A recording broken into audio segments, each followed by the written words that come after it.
तो गाइज हम एक्सप्लेन कर रहे थे it welcome to dairy series को और आज है उसका चौथा एपिसोड। तो अगर आपने पहले 3 एपिसोड नहीं देखे तो वो आपको हमारे चैनल पर इजीली मिल जाएंगे जो कि रिसेंट वीडियोस में ही हैं। खैर कहानी में आगे वो चारों दोस्त फोटोज को लेकर पुलिस स्टेशन में जाते हैं, लेकिन पुलिस को उन फोटोज में कुछ भी नहीं मिलता। हल्का सा कुछ दिखाई दे रहा था जो कि स्टैचू जैसा लग रहा था, यानी कि कोई प्रूफ नहीं मिलता।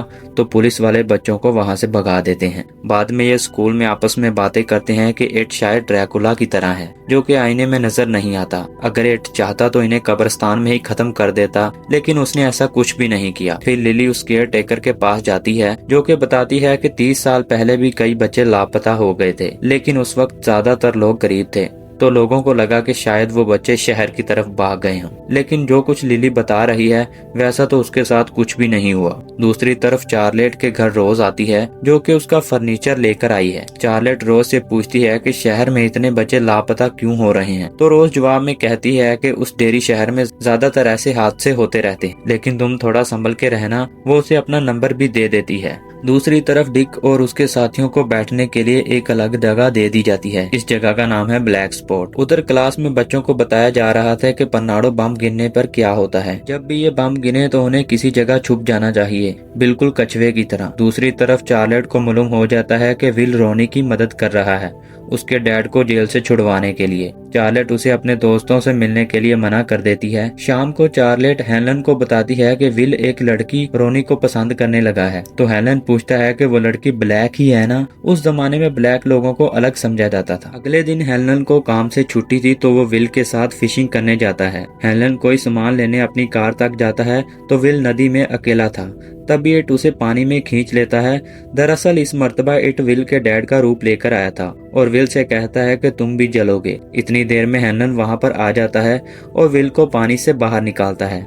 फिर वो दोनों एक रेड गुब्बारे को वहां से उड़ते हुए देखते हैं। उधर चार्लेट चीफ से मिलने पुलिस स्टेशन जाती है और कहती है कि हमने फालतू में एक ब्लैक आदमी को पकड़ लिया है। चीफ कहता है कि हैंक ने जुर्म किया है, वरना हम कलर की बिना पर किसी को अंदर नहीं करते। चार्लेट हैंक से मिलने की दरखास्त करती है, लेकिन चीफ साफ इनकार कर देता है। इसके बाद चार्लेट हैंक के घर जाती है जहां उसकी माँ होती है और वो खुद को एक एक्टिविस्ट बताती है और वो ब्लैक लोगों की काफी मदद किया करती थी। फिर उसकी माँ बताती है कि हैंक उस रात घर पर नहीं था, वो कहाँ था ये सिर्फ हैंक ही बता सकता है। दूसरी तरफ डिक ने अपने साथियों के हमरा उस जगह को साफ कर दिया था। डिक कचरा फेंकने बाहर जाता है तो उसकी तबीयत खराब होने लगती है और उसे अपनी ही दादी दिखाई दे रही थी जो कि उसे अपना ध्यान रखने का बोल रही थी। हेनन वहाँ पर आकर डिक से पूछता है कि उस टाउन में आखिर क्या चल रहा है और आज किसी चीज ने मेरे बेटे पर भी हमला किया था और वो लोग खुदाई में क्या खोज रहे हैं।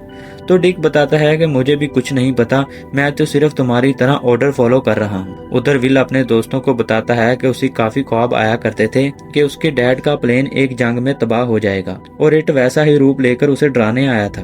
उसे कैसे पता कि विल इसी चीज से डरता है और जब वो चाहे हमें मार सकता है, लेकिन अभी तक मारा क्यों नहीं। विल कहता है कि जब इंसान या कोई जानवर डरता है तो उसके अंदर फियर हार्मोन बनते हैं जो कि उनके ब्लड में मिल जाते हैं और बहुत सारे शिकारियों को ऐसा करना अच्छा लगता है। पहले वो अपने शिकार को डराते हैं और फिर खत्म कर देते हैं। शायद इट भी उनके साथ ऐसा ही करता है। लिली को एक तरकीब सूझती है और वो अपनी मॉम की टैबलेट्स चुरा लाती है। दरअसल ये टैबलेट स्ट्रेस रिलीफ के लिए हैं, जिसे खाते ही उसका सारा डर खत्म हो जाता है। तो जब भी इनके साथ कुछ अजीब होना शुरू होगा तो ये लोग उस टैबलेट को खा लेंगे। क्या लिली की क्लास में वॉर्म्स के बारे में पढ़ाया जा रहा था। ये सब देखकर मार्च को काफी अजीब लग रहा था। दूसरी तरफ चार्लेट हैंक से मिलने के लिए वापस पुलिस स्टेशन में जाती है।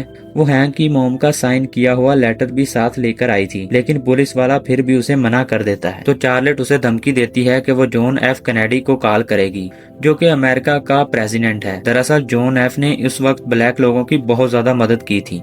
ये सुनकर पुलिस वाला चार्लेट को हैंक से मिलने की परमिशन दे देता है। चार्लेट हैंक से कहती है कि वो मुझे सब कुछ सच सच बता दे ताकि वो उसकी बेल करवा सके। तो हैंक बताता है कि उस रात वो एक शादीशुदा औरत के साथ था और वो एक वाइट औरत थी। दूसरी तरफ चैनल को पता चलता है कि रोज ने जो उसे पवित्र जगह बताई थी वहाँ पर कुछ भी नहीं मिला। वो जानबूझकर उन्हें घुमा रही है। तो जनरल अब नेटिव अमेरिकन से पूछताछ करने का कहता है। दूसरी तरफ मार्च लिली के साथ लंच करने बैठ जाती है। मार्च बताती है कि टिम नाम का लड़का उसे पसंद करता है और उसे टिम से बात करनी चाहिए। मार्च ने दरअसल झूठ बोला था।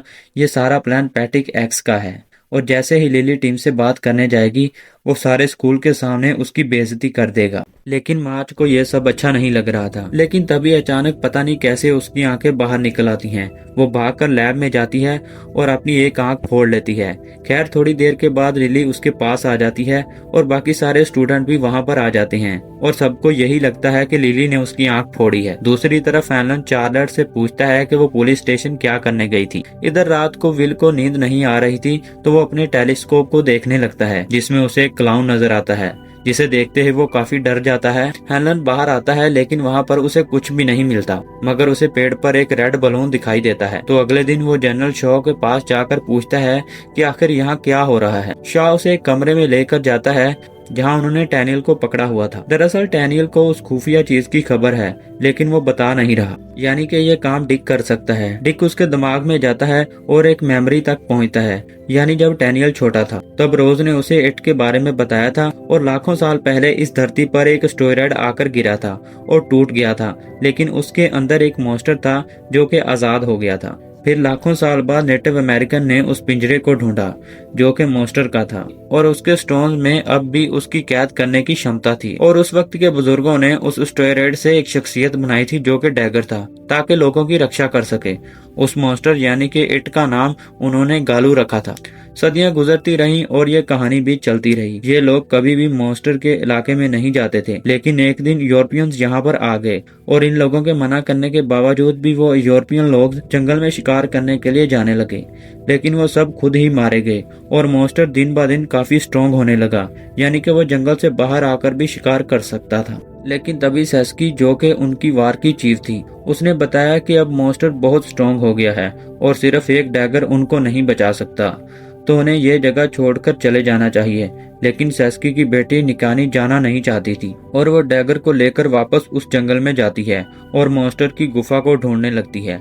सेस्की के पीछे और भी लोग जंगल में आते हैं लेकिन उनके साथ डैगर नहीं था, तो मॉन्स्टर उनके सामने अलग अलग रूप लेकर आने लगा और फिर एक एक करके सबको मार देता है। वो सेस्की को भी खाने लगा था, लेकिन सही समय पर निकानी वहाँ पर आ गई, जिसे देखकर इट वहाँ से भाग गया, मगर सेस्की थोड़ी देर में ही मारी गई। निकानी फिर से डैगर को लेकर जंगल में गई और फाइनली उसकी गुफा तक पहुंच गई। उन्होंने उस एस्टेरॉयड से काफी सारे स्टोन निकालकर जंगल के चारों तरफ गाड़ दिए ताकि वो मॉन्स्टर कभी भी जंगल के बाहर ना जा सके, और इनके बुजुर्गों ने कसम खाई थी कि वो इन स्टोन्स की हमेशा हिफाजत करेंगे। खैर फिर प्रेजेंट में डिक अब डैनियल से पूछता है कि बताओ वो स्टोन अब कहाँ पर हैं।